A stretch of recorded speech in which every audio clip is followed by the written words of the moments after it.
Hello again, everybody, and welcome back to Baseball from Where I Sit.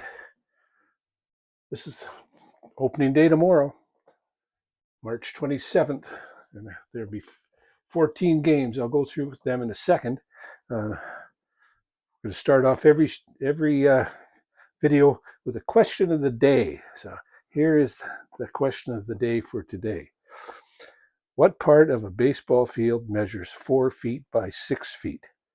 Don't look it up in Google, just because you're not going to win anything, but put the answer in the comments down below. What part of a baseball field measures 4 feet by 6 feet? So let's look at the games for today. There's going to be, for tomorrow, Thursday, opening day. There's going to be a couple games starting 3:05 Eastern. It's 12 o'clock here on the West Coast. And there's 1, 2, 3, 4, 5, 6, 7, 8, 9 games starting between 4:05 Eastern and 4:15 Eastern. One on the coast here, on the Pacific coast here, of course. And then there will be one game at 4 o'clock, 7 Eastern, and 2 games at 10 Eastern, 7 o'clock here on the Pacific coast. So, first up, Milwaukee Brewers and the New York Yankees. Just going to go through the starting pitchers today because nobody's got a batting average, right? Freddie Peralta is going to start for the Brewers. He was 11-9 last year. Carlos Rodon for the Yankees. He was 16-9. Again, 3:05 start time for that. Then the Orioles and the Blue Jays. A couple minutes later at 3:07, Zach Eflin, who was 10-9 last year for the Orioles. Jose Barrios, 16-11 for the Blue Jays. Opening day starters. And an hour later, 4:05, the Red Sox and the Rangers. Garrett Crochet, 6-12 last year with the White Sox, and Nathan Eovaldi for the Rangers. He was 12-8. All of that with the Phillies and the Washington Nationals at 4:05 Eastern. Zach Wheeler for the Phillies. He's 16-7 last year. Mackenzie Gore, who was 10-12 for the Nationals. That's a pretty good record for the Nationals last season. And the Cleveland Guardians and the Kansas City Royals. That'll be that's a good start. The Royals, who are an up and coming team, and the always in contention Guardians. Tanner Bybee, 12-8 last year, will start for the Guardians, and Cole Ragans, 11-9, will start for the Royals. After that, two old 1962 expansion teams, the New York Mets and the Houston Astros. Clay Holmes will start for the Mets. He's 3-5 last year. Framber Valdez, a very good 15-7 for the Astros last year.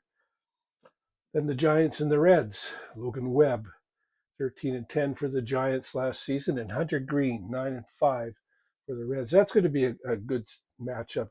Logan Webb and Hunter Green are two fine pitchers. Logan Webb has been around for a long time, always done well. Hunter Green is an up and coming pitcher.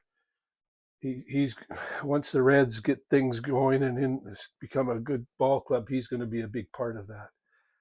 After that will be the Braves and the Padres in San Diego. That's 4:10 start on the East Coast, 1 o'clock start, so a regular day game in San Diego. Chris Sale, Cy Young winning Chris Sale, 18-3, goes for the Braves. Michael King at 13-9 goes for the Padres. The next game is the Angels and the White Sox. Yusei Kikuchi, who was 9-10 in time split between Toronto and Houston last year, going for the Angels. And Sean Burke, who was 2-0 for the White Sox last season.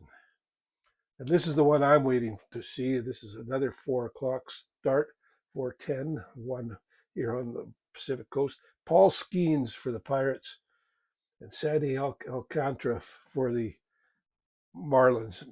Alcantara won the Cy Young Award a few years ago for the Marlins.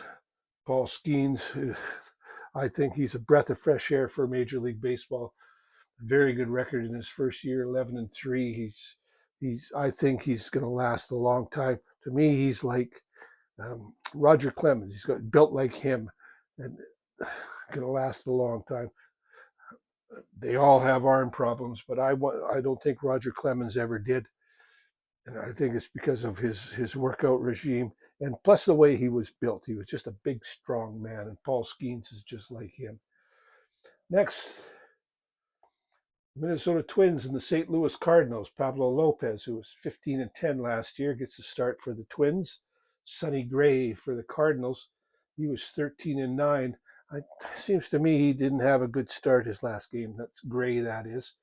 Hopefully he turns things around. I like Sonny Gray. The other Cy Young Award winner from last year, pitching for the Tigers against the Dodgers, Tarek Skubal, 18-4 last season. His Cy Young campaign.